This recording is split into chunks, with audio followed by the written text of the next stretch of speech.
But I'd like to introduce our first keynote speaker for this morning, Julie Evans, CEO of Project Tomorrow. We're doing some phenomenal work there with the Speak Up 2010 research on taking the pulse of young learners and what they're doing with technology and being really a voice for that group. But some background on Julie. Other than the CEO for Project Tomorrow, she was named the top 10 most influential people in education technology in 2008. She's on the advisory boards for the Horizon Report, both the K-12 and the higher ed research on that, and also is now on the board for the ISTE, the International Technology and Education Group. So, without further ado, let me introduce Julie for you and for a very informative session. Thanks. Well, thank you very much, Dan. I'm so thrilled to be here with you today. It looks like a great conference that you have in front of you. Wonderful set of different programs and a wonderful exhibit area, and I'm thrilled to have this opportunity to be with you this morning. So what we're going to be talking about this morning is some of our latest research from the Speak Up National Research Project about what K-12 students are thinking about in terms of the use of technology for learning. And in particular, I'm going to introduce you to a particular profile of K-12 learner that we call the free agent learner. So whether you're here from a K-12 district or here from a higher education institution, I think you're going to find that this information about the free agent learner and what are the expectations of that student for a technology-enabled learning environment is going to be very interesting. So the types of questions we're going to address this morning are what are the expectations of K-12 students for a technology-enabled learning environment for 21st century learning? How does that student vision for learning compare with the realities in the classroom today? How well are the schools meeting those expectations? What does that mean for your particular institution? And oh, by the way, who is this free agent learner? So to do that today, I'm going to tell you a little bit about the Speak Up National Research Project, in case you're not familiar with it, explain to you our interpretation of what the students have told us, what their vision is for 21st century learning. We'll talk about those classroom realities, and then get into some of the trends that we're watching from an education technology standpoint, including this free agent learner. And hopefully we'll have a little time for questions either here or afterwards. I'm going to be in booth 115. So this is a fascinating quote that we picked up from a student a couple years ago, about 2 years ago, when we asked students to define for us what 21st century learning meant to them. You know, we've been talking about that term, 21st century learning, for quite a while now, and I don't know about you, but it's starting to get a little blurry in my mind. What do we really mean by that? And so this particular student, it actually was an 11th grade girl from Pittsburgh, I think hit the point in a couple key areas. And let me just highlight for you the areas that I think are most relevant. She talks about the fact that she and her peers need to be able to read and understand new information at a level never before prevalent before. She talks about what they must learn in essence is to learn, and that's really interesting, particularly in terms of thinking about technology-enabled learning. And then I love this last line where she says what's really most important is that they're active participants in the process of inquiry and learning.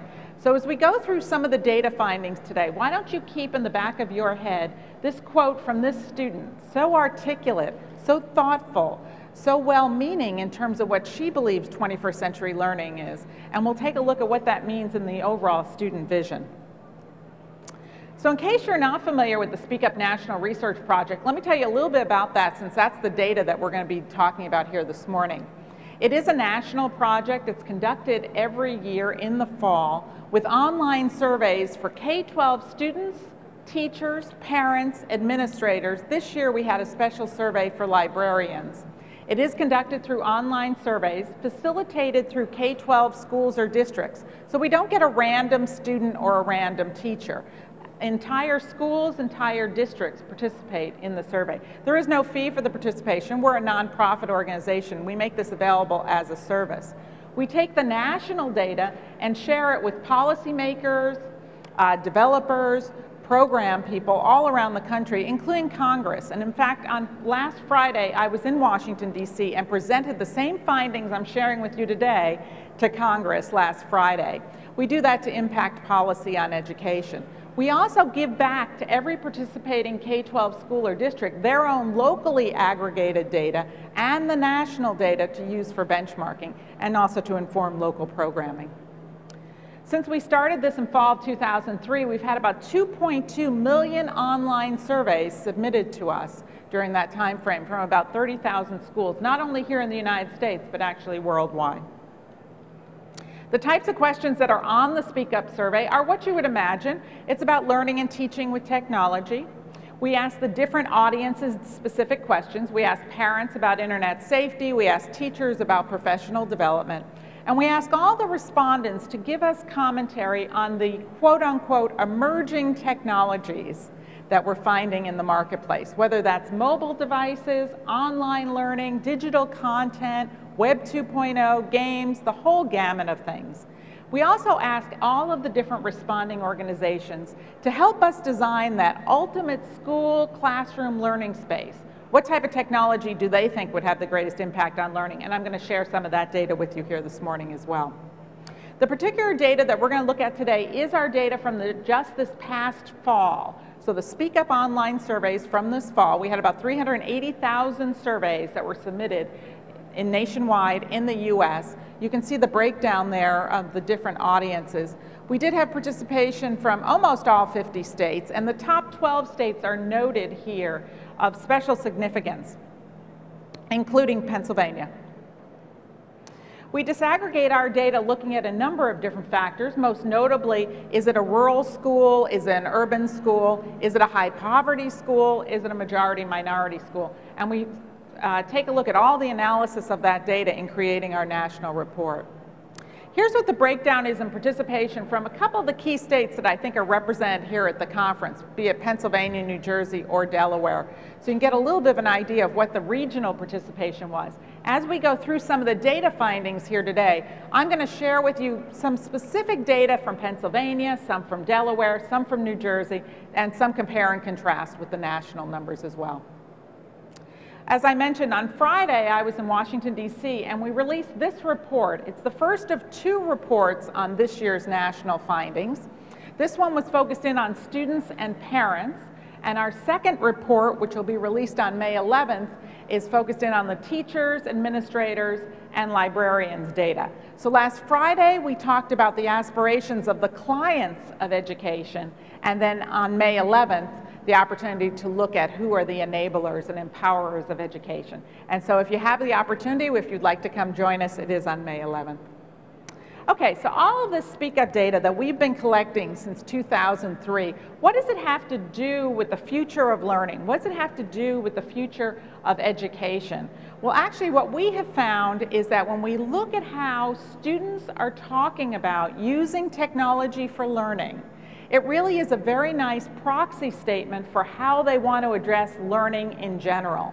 So that if we take a look at their aspirations around the use of technology, it actually gives us a lot of clues about that future of education, how students really want to learn. So what we're going to do here this morning is I'm going to take you through some of the data, probably a small snippet of the data, looking at the activities, the attitudes and the aspirations of students around using different types of technology. We'll in some points look at disconnects or differences, particularly between students and teachers, parents and students, administrators and students. And then as I mentioned, I'm going to leave you with some of the trends that we're looking at, including that free agent learner. Now, I am happy to make this presentation available to all of you. I can do that either through the conference, or if you want to come see me in booth 115 afterwards, I would be happy to take a card from you and send this to you. Okay, so the first thing we're going to do is we're going to have a little bit of a warm-up exercise here, because I know it's early in the morning, and so we want to get started with a little warm-up exercise. Now, I need to poll my audience, though, before we start the warm-up exercise. Has anyone here in the room ever been a contestant on the game show Jeopardy? Anybody? No. Okay. I think we can still do it. Don't worry. Has anyone ever seen the game show Jeopardy on TV? Ah, we're in good shape. Okay, fabulous. Okay, well, we're going to play a little version of Jeopardy, kind of a speak-up version of Jeopardy. And we're going to do it as an interactive experience between us. We'll call it Speak Up Jeopardy, shall we say. So the category, and we only have one category, and it's called My Online Life. That's not my online life, it's the student's online life. So you know the way Jeopardy is played. We're going to give you the answer, and then you're going to ask the question. And remember, it has to be in the form of a question. Okay, everybody gets that? Okay. So I'm going to help you a little bit. I'm going to show you the answer, and then I'm going to give you some potential what ifs or who is. Okay? And then what we're going to do is we'll just vote in the audience. We'll just show our hands for today to see what the answer is, and we'll see if we get it right. Okay, you ready? So the category is from the student's point of view, my online life. So the very first answer is this one. So from the student's point of view, in my personal life, I use online communications. I update Facebook regularly. I play online games. I upload, download, and create media.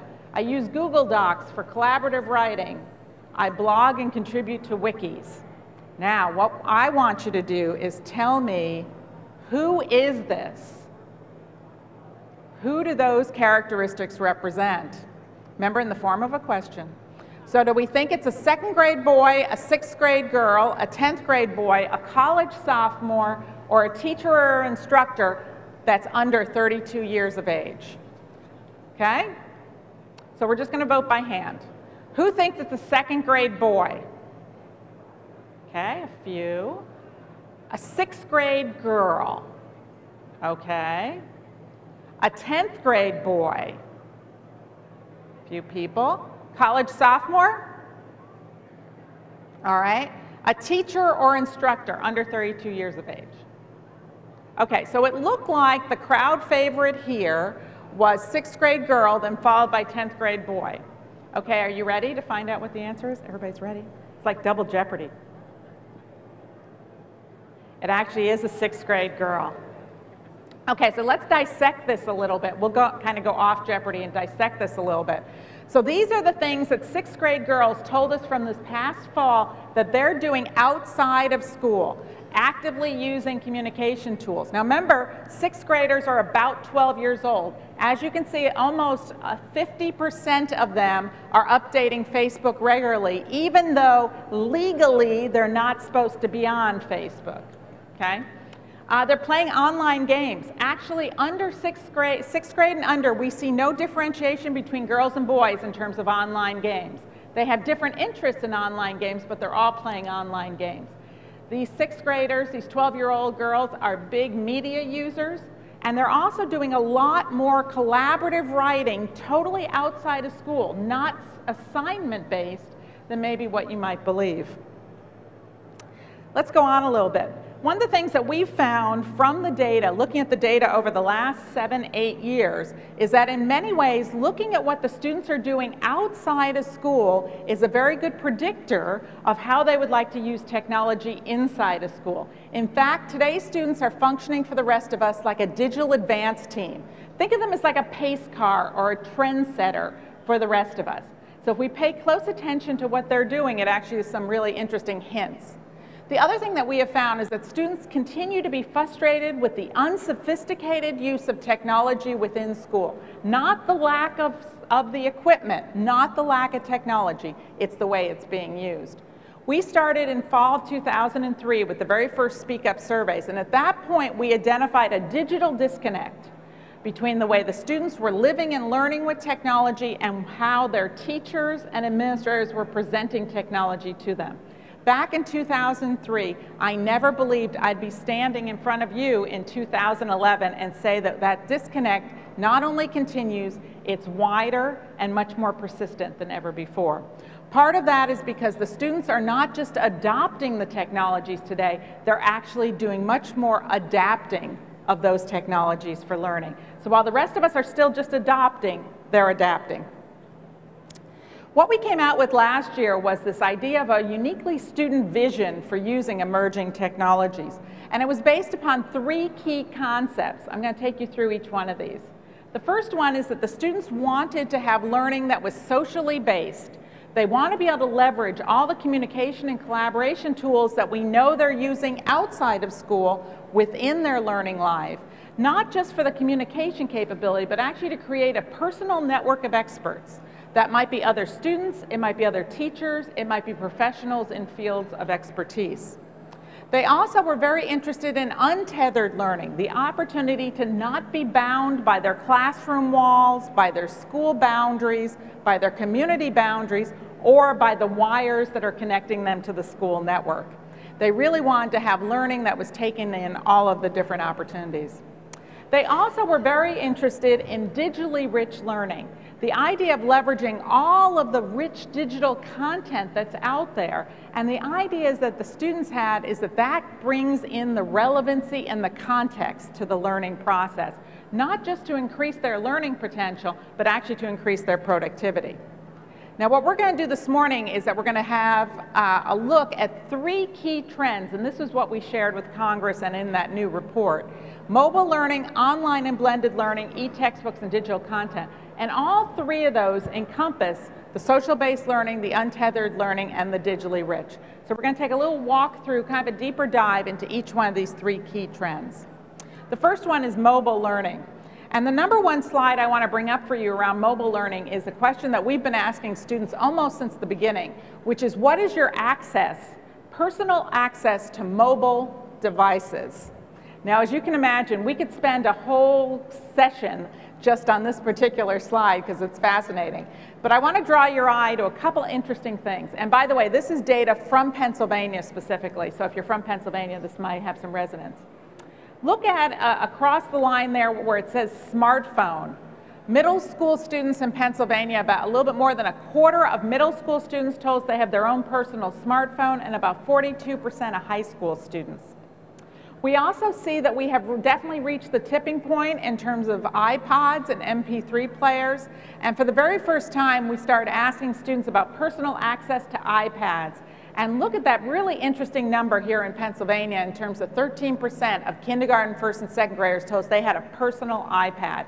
Let me tell you a little interesting vignette.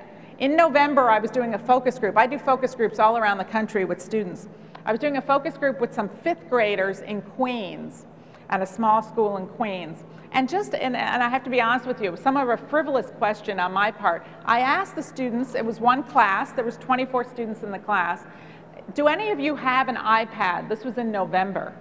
Of the 24 students in that 5th grade class, 21 raised their hand and told me they had an iPad at home. The teacher was sitting in the back grading papers while I was having my little focus group, and his head shot up, and suddenly he started to think about how he could leverage those type of devices within learning. It was really an aha moment for him. Let's talk a little bit more about this smartphone number, which is really interesting.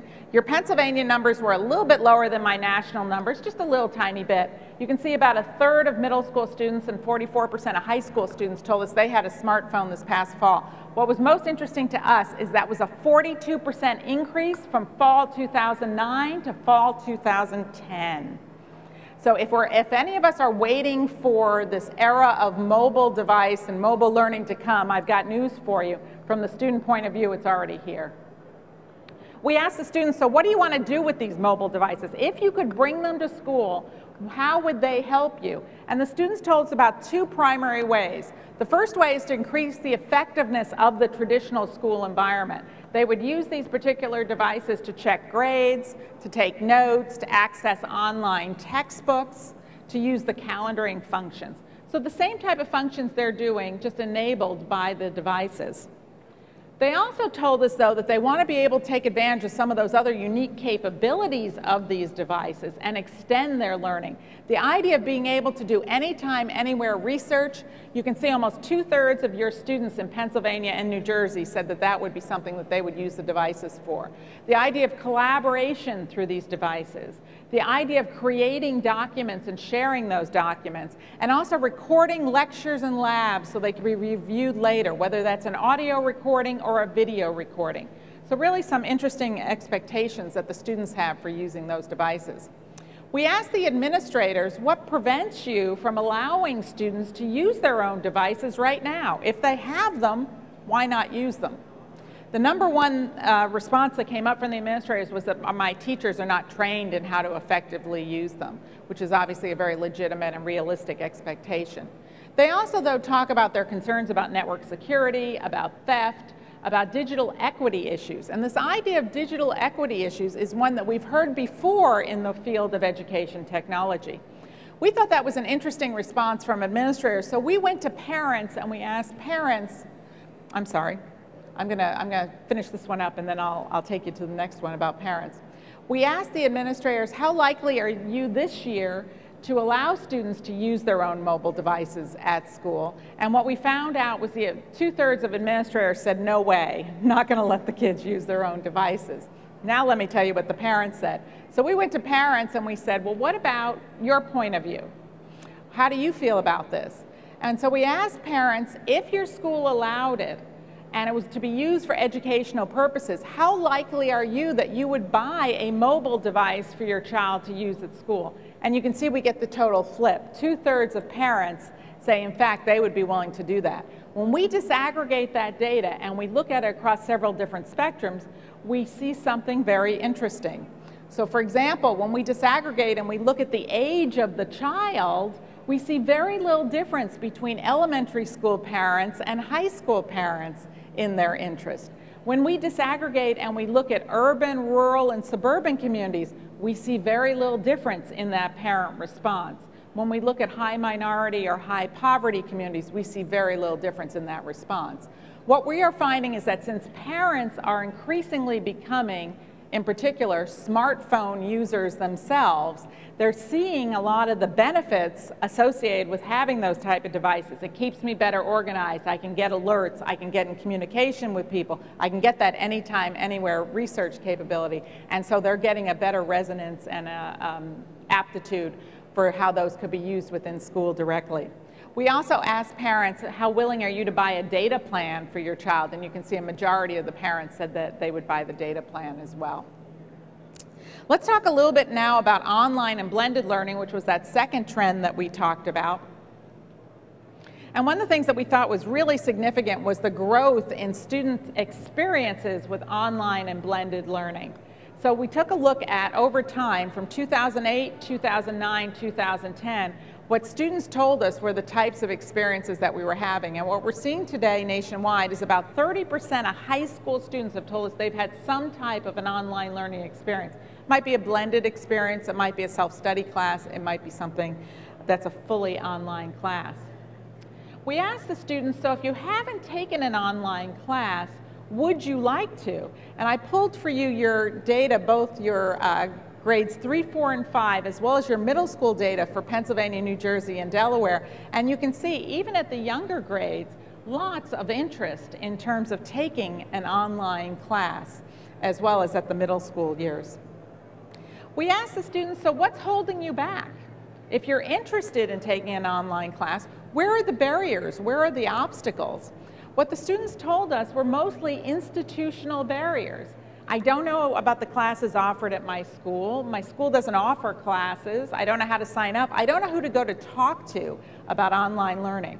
Now, in my focus groups with high school students about online classes and the barriers that they face, quite often the high school students will point to one particular office that they consider a barrier to their interest in online learning. Does anybody know what particular office that might be? It's the guidance office.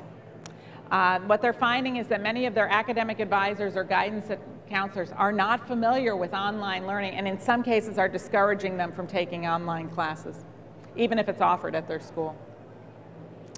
We asked the students, so why take an online class? What is your motivation? What's your personal value proposition around online learning? We found something really interesting. For high school students, it's around the traditional things that we've been talking about with online learning for a while. I can take that class not offered, I can maybe get some college credit, it fits into my schedule better. But for the middle school students, very interesting. They're much more interested in changing the learning paradigm. So they look at an online class as a way to get extra help in a subject that they're struggling in, that they'll be more comfortable asking questions in that environment, they'd be in control of their own learning, they can work at their own pace. They have a really strong self-awareness of the benefits beyond the convenience benefits. And we thought that was really interesting in terms of our middle school students. Okay, so another Jeopardy opportunity here. We're still in the same category, my online life. And so our response is, the answer is, students' favorite tool for collaborating with peers on school projects and assignments. So what type of an online tool do the students say they want to use?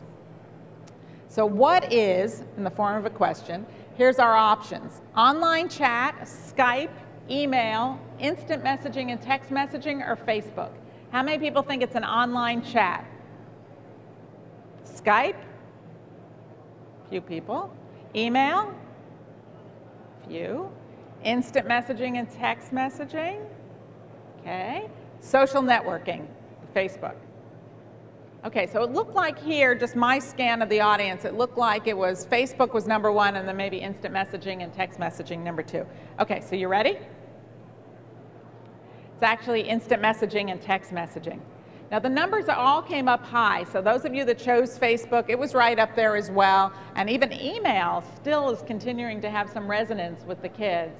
But that idea of instant messaging and text messaging, that goes right back to the mobile devices that they have, the opportunity to use those type of devices, not only to communicate, but to collaborate with their peers. Okay, so let's talk a little bit about e-textbooks and digital content as our third area. We asked students, and we've been doing this now for about 3 or 4 years, we asked students, so if you could design the ultimate online digital e-textbook, whatever you want to call it, what types of features and functionality would you like to have in that e-textbook? This came from focus group work that we did with students, where students told us they were not looking for the new textbook of the future to be a CD that came with the traditional textbook. They also were not looking for a digital reader version of the textbook. They're really looking for something much, much different. And what the students told us they're looking for is some type of a new, we'll use the textbook within quotation marks, that was interactive, highly relevant, had the opportunity to facilitate the sort of collaboration, and most importantly, had the opportunity to personalize the learning process. So what I pulled out for you today is a little bit of the data from middle school students in particular, as well as middle school parents, about how they would design that ultimate e-textbook. Once again, this is a very nice reflection about how students want to embrace learning in the future as well. So in terms of being untethered, the students told us that they definitely want built into that textbook a whole range of different communications and collaboration tools. And as you can see, and I did this on a gender basis for you as well, both girls and boys were interested in chat rooms that have video capability within those textbooks, so that they could once again collaborate not only with their own classmates, but maybe with other students that were using the same textbook in other areas to be able to share some information. Parents, that's my pink line up here, middle school parents, were most interested in having online tutors. Now this may come home for all of you. You know, when it's 8:30, 9 o'clock at night and your child's struggling with some type of a concept, you want to be able to hit one button and get that online tutor that can help them right then with that particular concept. In terms of facilitating social-based learning, all three, parents, students, and girls and boys, were interested in online classes. Students were much more interested in, as you would imagine, being able to download that whole interactive textbook to that mobile device, to their cell phone. All three of the audiences were also interested in that idea of self-assessments, little quizzes and self-assessments that the students could take periodically through the textbook experience, not to hand in for a grade, but so that they knew where they were in the knowledge acquisition process. It's part of this ongoing theme that we're seeing amongst our students today of driving their own educational destiny. Today's students feel very much a right and a responsibility to drive that destiny themselves, so they need to know where they are in the knowledge acquisition process. And also, of course, in terms of digital content, lots of interest in virtual labs, video clips, links to real-time data, even the idea of games, animations, and simulations. And for the students, the idea that there could be 3D content that's part of that. Once again, from the student perspective, the idea of all this rich digital content is to increase that relevancy and context around the learning experience. All of this talk about digital content quite often brings up conversations about the information and media skills that students are learning. And we thought it was interesting to poll both students and teachers about which types of information and media skills they thought were most important. And we thought it was really interesting. We pulled for you the Pennsylvania teachers and student data here. And the one I want to draw your eye to is this ability to produce digital media reports. That might be blogs, it might be vlogs, it might be websites, it might be all types of multimedia. And we see right there one of those disconnects that we talked about, where only about a quarter of the teachers think that's an important media literacy skill, and yet over a third of the high school students felt that was an important skill to have. Okay, our last opportunity here with our Jeopardy game, once again in the same category. Maybe this is Final Jeopardy, I'm not quite sure. The number one way to get students interested and engaged in science, in particular as a curricular area. This, once again, is from the students' point of view themselves. So I'm going to give you a couple options. It's a what is. So having a teacher that's excited about science, creating multimedia presentations of their findings, doing real research using online databases, using animations, or reading the science textbook. Which one do you think the students told us was their number one way to get more engaged, more interested in learning science? How many people think it's having a teacher who's excited about science? Okay. How about creating multimedia presentations? That one seems to be a strong favorite. Doing real research. Okay. Using animations. Reading the science textbook. Wrong conference, I know. Only about, I will tell you before I show you the answer, less than a fifth of the students have told us that reading the science textbook is a viable means. It's actually doing the question in the form of a question. What is doing real research with online databases? That again gets back to that context, the relevancy, the idea of drawing in real research, using the real tools that real scientists use. That's what students told us was the number one way that would get them more engaged in science. So I've taken you a little bit of a walk through our social-based learning, our untethered learning, the digitally rich learning, all about the student vision. Let's take a look now at what the realities are from the student perspective as to what's happening in their actual K-12 classroom. We asked the students, do you face obstacles using technology at school? And the number one and number two responses are the ones that are most telling because they're very reflective of what the reality is in classrooms today. The first one is those school filters and firewalls. The long response is that it's not just about blocking the social networking site. In this particular case, it's about blocking websites that the students feel they need to have access to do their work. That has been either our number one or number two since we started the survey in 2003. Now the next one, which you see is right up there, right next to it in terms of the student interest, is I can't use my mobile device. Again, we're at a tipping point in terms of students having access, students realizing the benefits, or at least the perceived benefits of using such devices, and thus that's an obstacle for them.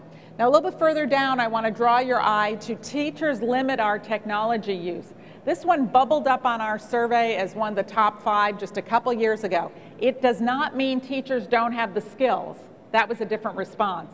This is deliberate actions that teachers are taking to limit technology access. In my teacher focus groups, I'm hearing more and more about teachers' concerns over liabilities with the internet, and thus a little bit of a pullback in terms of those type of activities. Now the flip of that other question is, so what would make it easier for your school, make it easier for you to use technology at your school? And again, we hear from the students, oh, give us greater access to the websites we need, let me use my own mobile device, let me bring in my laptop if I have it. Even a third of the students say, you got to give me more electrical outlets, I've got a lot of stuff I need to charge. This past fall, we asked a new question on the survey, once again trying to get to this state of the realities in the K-12 school or classroom so that we could better understand how that vision matched up with the realities. So we asked all the respondents to give us their point of view on this particular statement. My school's doing a good job of using technology to enhance learning and student achievement. And all the respondents had the opportunity to agree or disagree with that statement. So I'm going to share with you some of our national data, and I particularly took, so that it was all within the same context, high schools. So we're going to take a look at high school principals, high school students, high school parents, and high school teachers. Okay? So what we hear from the adults is some pretty strong statements. About 3/4 of the high school teachers and a little bit less of high school principals said, yes, we believe our school is doing a good job of using technology. Parents, a little bit of a softening of that response. Now we're going to hear from the high school students. Are you ready for this? Less than half of the high school students agree with that statement. And that does not matter whether we disaggregate that by boys or girls, by students that are high-tech users or not high-tech users. So we definitely still continue to have this disconnect. The perception that the adults have about the use of technology is very different than the perception that the students have, and that brings us right back to that sophistication of the use. So I told you at the beginning, my favorite question, or one of my favorite questions on the survey, is where we ask the respondents to help us design that ultimate school. So what I want to share with you is some of the technology tools and services that we heard from the different respondents about that ultimate school. And the real key thing in this part of the conversation is, are we on the same page? If we're interested in developing and executing that shared vision for the future, we need to all be on the same page. So let's take a look and see which of the technologies we're on the same page and which ones we still have a disconnect. So in terms of some of the mobile learning technologies, the idea of using laptops appears that most of us, most parents, students, and administrators, are on the same page. The idea of bringing my own device to school is still the purview of the students, middle school and high school students. We actually had in our survey only about 5% of administrators that said they were even considering a bring your own technology approach to mobile learning. We see a lot of administrator interest in iPads and smartphones as well. In terms of online learning, very interestingly, as we saw with the e-textbook, parents are most interested in this idea of online tutors. Lots of strong synergies around online classes, but not so much about the idea of chat rooms for students. Lots of interest on the student side, as we talked about before, not so much on the parents and administrators. And then finally, in terms of digital content, we see lots of strong synergy again around e-textbooks, with parents actually out in front on the e-textbooks, but not so much around the games. The students are much more interested in the games, and even the internet-wide access, Wi-Fi access on campus has the votes of the administrators and the students. Parents are a little held back on that. For the first time, we asked the respondents, well, what about this new concept of adaptive software? Software that's smart enough to know where the students are in the process and can make it either harder or lessen the rigor based on the student achievement. And you could see that got a lot of strong votes from the administrators and the parents. So the bottom line is that today's students are most interested in enabled, engaging, and empowered learning. And let me take you through some of those trends and then introduce that free agent learner, and then we'll still have a little bit of time for some questions. So the type of trends that we're continuing to watch under this big umbrella of enabled, engaging, and empowered learning are a couple different things. Continuing to look at those disconnects, also looking at this spectrum of digital nativeness. You know, I did a lot of disaggregation of the data for you here today looking at 6th graders. It's a really interesting subset to look at those middle school years.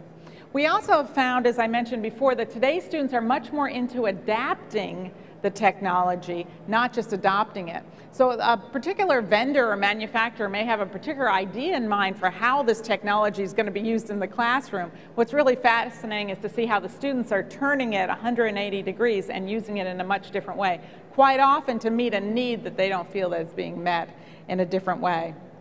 We also find that the idea that everyone is a content developer is very important to these students, and something that we're watching in terms of the idea of leveraging that content development process as a learning process.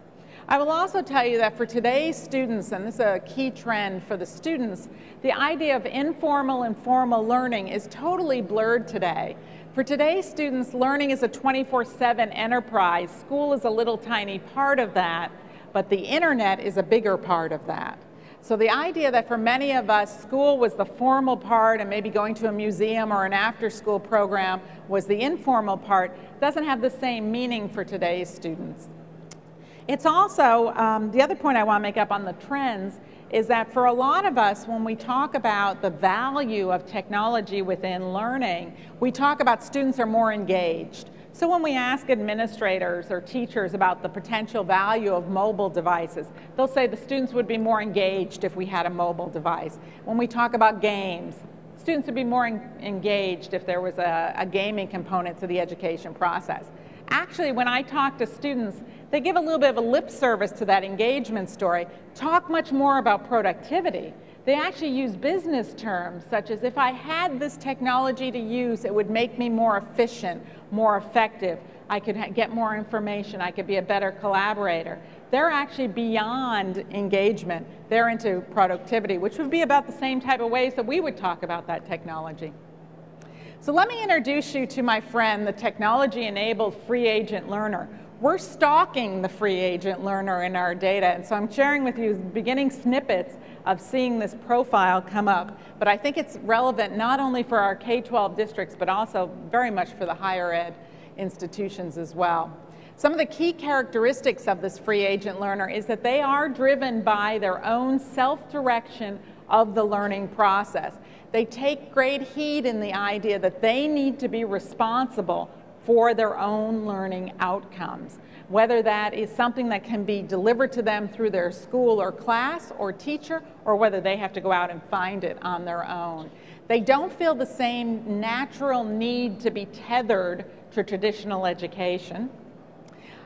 They are very much looking at the power of connections and connectedness. Where are the experts that I need to bring into my expert network to be able to have the types of learning experiences that I'm interested in, whether or not that dovetails in with the school curriculum or not. They also are very much into the experiential learning. And in fact, the free agent learners tell us that in many ways, the process of learning, particularly the process of creating content, is much more important to them than the outcome. Now that obviously has some really interesting ramifications for assessment, because the students are looking at that processes of learning as being much more important, whether or not the product meets the particular rubric. It's more about that process itself. So some of the key characteristics that we're seeing in one particular profile of the free agent learner are these. They are going online to look for self-directed learning opportunities. So the students tell us that they're interested in a particular topic that isn't covered in their class or isn't covered completely in their class, and thus they're going out on their own and looking for that type of content. They're finding podcasts and videos to use to teach themselves. They're also creating those same type of media to share their knowledge with other students. They're using their social networking site to find academic help, and also using some of the online writing tools such as Google Docs. Now, it may surprise you to find out who this particular profile is, but the particular profile that we're seeing on the leading edge of these free agent learners are actually in our middle school classrooms today. Our middle school students seem to be much more driven to more highly leveraging these online tools to drive their own educational destiny than even their slightly older high school peers. It's really interesting to see the data results on that. So we start out with the questions about the expectations of K-12 students for 21st century learning. We did a little bit of a comparison with some of the realities from the students, and I introduced you to the free agent learner. I want to leave you now with a new set of questions before we open it up to any of your insights. And what this might be some takeaways that you can take on to some of your other sessions today, to think about, to have conversations with your colleagues, to take back to your institutions. So what does this mean? What does the student vision mean for our institution or our district? Have you seen some of these free agent learners in your classroom? I did a presentation in September, and I had a gentleman come running up to me. He said, I have one. I have one in my home. It was sort of a life-changing moment. He and his wife had been struggling with why was their daughter such a different learner. and now he knows that she's a free agent learner. Does your operational plan, does your technology infrastructure, does the way that your faculty is addressing learning, is it addressing or approaching or meeting these students where they're learning currently? And are you setting up the plans to address this new generation of learners that are coming up from this new free agent profile? So what does all this mean in terms of your vision for the future? As I said, I wanted to start with some questions and then leave you with some questions, particularly as the opening keynote. If you're interested in some of the Speak Up data, once again, I'll be in 115 if you want to come over and chit-chat with me. We have a lot of our data on our website. We are very good about making a lot of the data available on our website. There are podcasts, there's webinars, there's presentations, there's our brand new report that we just released on Friday is already up, as well as tomorrow there'll be a podcast from that briefing in DC. We also do evaluation services, and of course I'd love to have you all participate if you're interested in Speak Up 2011. So thank you very much. So I think we still have a little bit of time for questions. Yes, ma'am.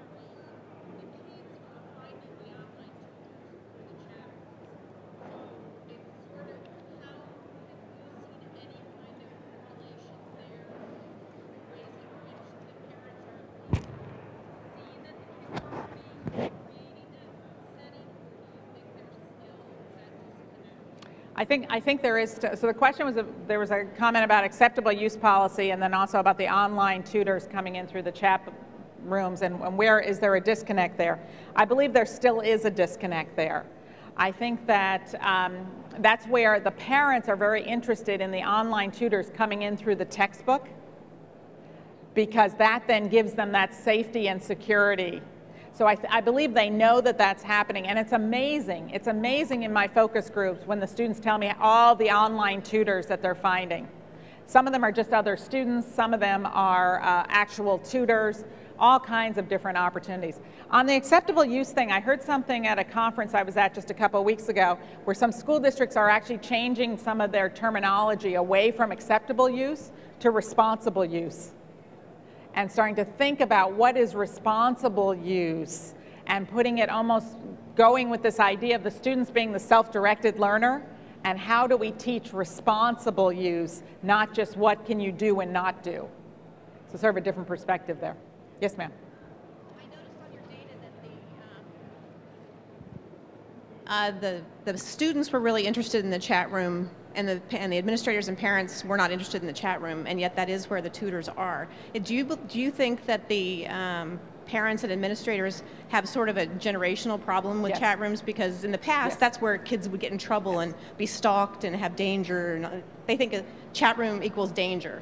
Do you think that's still the case? I think that's absolutely true. I also think a lot of what we have seen in many of the emerging technologies where we see that synergy between the adults and the kids, if you look at it, in many ways, those are where parents, teachers, or administrators are having personal experiences with those same tools themselves. So some of the stuff around online learning, for example, we saw a huge increase in administrators and teachers that are taking online classes for their own professional development, thus that's fueling their interest in online learning.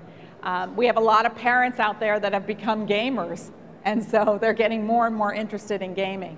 So I think you're absolutely right. I think some of the chat room stuff that was the chat room activities of 10, 15 years ago still is leaving a bad taste in people's minds, and that they don't have that firsthand experience of some of the immediate value associated with it. But it's really interesting to track. We also have been tracking teachers, administrators, and parents having, for example, smartphones. And so we definitely see when they have a smartphone where they say they're an active smartphone user and they've done this, this, and this with their smartphone, their interest and their value proposition around using mobile devices just skyrockets. So there definitely is a correlation on the adult side in terms of that personal use. Any other questions? Good. Well, thank you so much, folks. It's been great to be here with all of you today. I've really enjoyed the experience. I'll be around the whole rest of the day and look forward to chatting with you some more. Thank you.